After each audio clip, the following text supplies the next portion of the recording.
তোমাদের মধ্যে কেউ কি আছো যারা নিরামিষ খাও? তো আমার মতো বানিয়ে ফেলো এরকমভাবে সম্পূর্ণ নিরামিষ ভেজ মোমো। তো দেখো, মোমো চাটনির জন্য আমি এখানে টমেটো লঙ্কা সেদ্ধ করে নিয়েছি। তারপর আমি এখানে মোমোর ডোটা বানিয়ে নেব। তার জন্য 250 মতো ময়দা, পরিমাণ মতো লবণ আর একটু সাদা তেল দিয়ে আমি ভালোভাবে ময়দাটাকে মেখে নেব।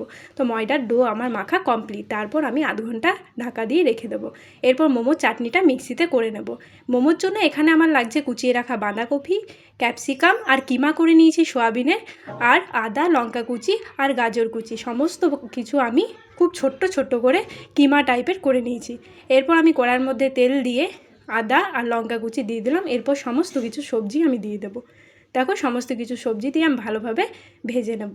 ভালোভাবে ভাজা হয়ে গেলে কিমা করে রাখা সোয়াবিন দিয়ে দিলাম। তারপর পরিমাণ মতো লবণ আর গোলকি বাটা দিয়ে দিলাম। তোমরা চাইলে গোলকি গুঁড়োও দিতে পারো। দেখো, আমার সম্পূর্ণভাবে মোমোর পুর তৈরি। এরপর আমি ছোট্ট ছোট্ট করে লেচিগুলোকে পাতলা পাতলা করে বেঁধে নেবো। দেখো, ভালোভাবে বেলা হয়ে গেল। এরপর আমি মোমোর পুরটা দিয়ে ভালোভাবে মুড়ে নেব। এইভাবে তোমরা মুড়তে পারো বা তোমাদের ইচ্ছা মতো শেপ তোমরা দিতে পারো। এটা আমার কাছে সহজ মনে হয়েছে, তাই আমি এরকমভাবে শেপটা দিয়েছি। তো দেখো, ভালোভাবে আমার মোমো মুড়া কমপ্লিট। এভাবে আমি সমস্ত মোমোগুলোকে ভালোভাবে মুড়ে নেব। ভালোভাবে সমস্ত মোমো মুড়া কমপ্লিট।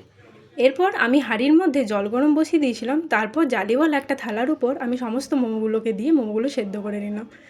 এইভাবে সব মোমোগুলো আমি করে নিলাম। তো দেখো, সমস্ত মোমো আমার কমপ্লিট। তো তোমরা এভাবে বানিয়ে ফেলো প্লিজ। আমার ভিডিওটা ভালো লাগলে লাইক, কমেন্ট আর শেয়ার